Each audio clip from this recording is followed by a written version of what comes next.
नमस्कार मित्रांनो, श्रावण बाळ योजनेअंतर्गत प्रत्येक लाभार्थ्यांना राज्य सरकारच्या माध्यमातून प्रति महिन्यासाठी 1500 रुपये 100% अनुदानावरती फ्रीमध्ये दिले जात आहेत। भरपूर असे लाभार्थी या योजनेमध्ये लाभ घेत आहेत। मित्रांनो, तुम्ही जर लाभ घेण्याचा विचार करत असाल तर श्रावण बाळ योजनेअंतर्गत काय पात्रता काय, अटी काय आहे, शर्ती काय आहेत, त्यानंतर वय किती असायला पाहिजे, अर्ज कोणत्या ठिकाणी करायचा, या संदर्भातील पूर्ण माहिती या एकाच व्हिडिओमध्ये तुम्हाला मिळणार आहे।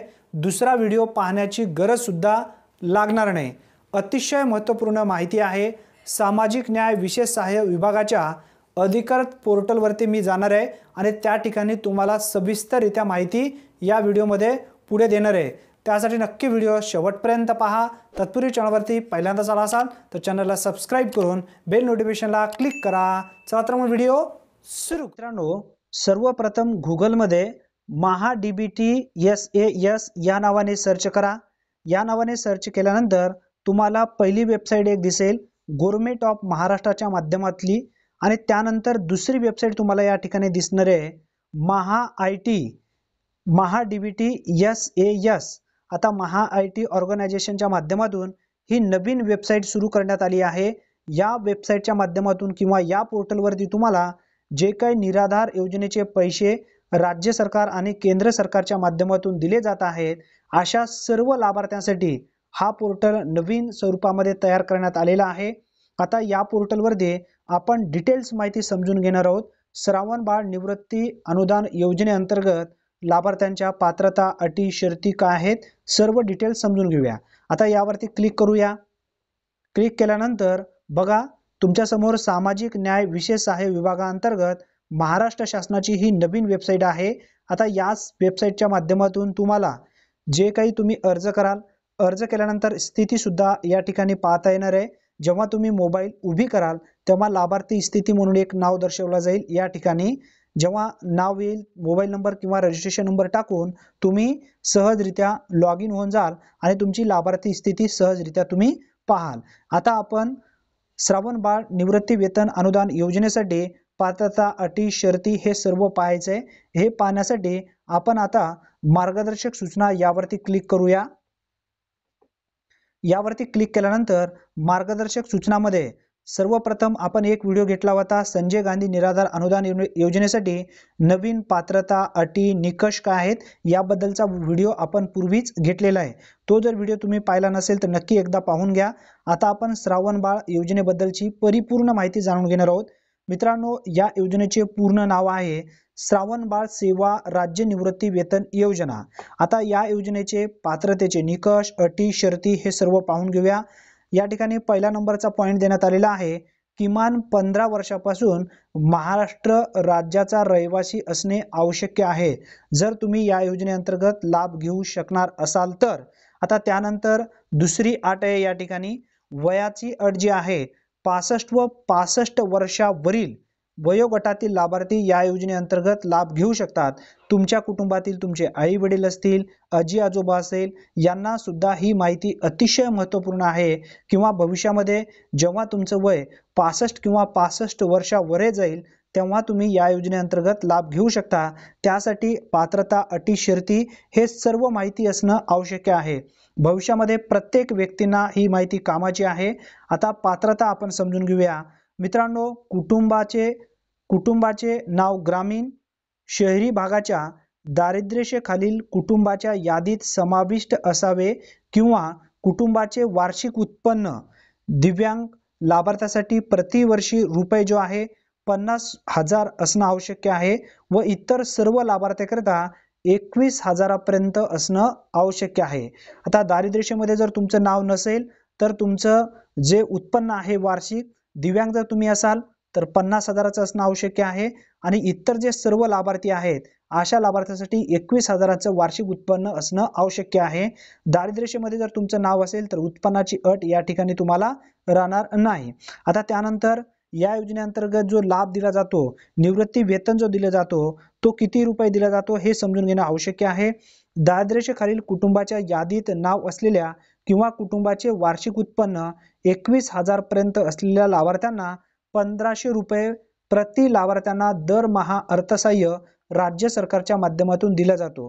1500 रुपये म्हणजे 1500 रुपये दर महिन्यासाठी प्रति महिना लाभार्थ्यांना दिलं जातं। आता त्यानंतर पुढची जी अट आहे ती सुद्धा समजून घेऊया। 4थ्या नंबरमध्ये ब अट आहे, दारिद्र्यरेषेखालील कुटुंबाच्या यादीतील लाभार्थ्यांना केंद्र शासनाकडून इंदिरा गांधी राष्ट्रीय वृद्धापकाळ निवृत्ती वेतन योजनेखाली 65 ते 79 वय जो आहे 200 रुपये लाभ त्यांना दिलं जातं। या लाभार्थ्यांना श्रावणबाळ सेवा राज्य निवृत्ती वेतन योजनेतून 1300 रुपये असे एकूण दरमहा 1500 रुपये प्रति लाभार्थी अर्थसहाय्य दिलं जातं। आता हे पॉइंट समजून घ्या। दारिद्र्यरेषेखालील कुटुंबाच्या यादीत लाभार्थ्यांचे नाव जर असेल तर केंद्र सरकारच्या माध्यमातून इंदिरा गांधी राष्ट्रीय वृद्धापकाळ निवृत्ती वेतन योजनेसाठी 200 रुपयांचा लाभ वेगळा दिला जातो आणि राज्य सरकारच्या माध्यमातून 1300 रुपये लाभ दिला जातो। म्हणजे एकूण दरमहा 1500 रुपये या योजनेसाठी अर्थसहाय्य दिले जाते। आता त्यानंतर पुढची जी माहिती आहे ती सुद्धा महत्त्वपूर्ण आहे। दारिद्र्यरेषेखालील कुटुंबाच्या यादीतील लाभार्थ्यांना केंद्र शासनाकडून इंदिरा गांधी राष्ट्रीय वृद्धापकाळ निवृत्ती वेतन योजनेखाली 80 वर्ष व त्यापेक्षा अधिक जर असेल तर त्यांना 500 रुपयांची मदत या योजनेमधून दिली जाते आणि श्रावणबाळ सेवा राज्य निवृत्ती वेतन योजनेतून 1000 रुपये असे एकूण दरमहा 1500 रुपये प्रति लाभार्थ्यांना अर्थसहाय्य दिलं जातं। आता त्यानंतर आपण वयाचा दाखला जो आहे, अनेक लाभार्थी वयाच्या दाखल्याच्या अभावी त्रुटीमध्ये पडत आहेत, त्यांच्याकडे वयाचा दाखला नाही आहे। मग हा वयाचा दाखला कोणत्या ठिकाणी घ्यायचा? जर तुमच्याकडे टीसी नसेल तर बघा, ग्रामपंचायतीच्या, नगरपालिकेच्या, महानगरपालिकेच्या जन्म नोंद वहीतील उतारांची सांक्षिकीत प्रत किंवा शाळा सोडल्याचा दाखला किंवा शिधापत्रिकेमध्ये अथवा निवडणूक मतदार यादीत नमूद केलेल्या वयाचा उतारा किंवा आधार कार्ड इत्यादी यापैकी एक पुरावा ग्राह्य धरण्यात यावा।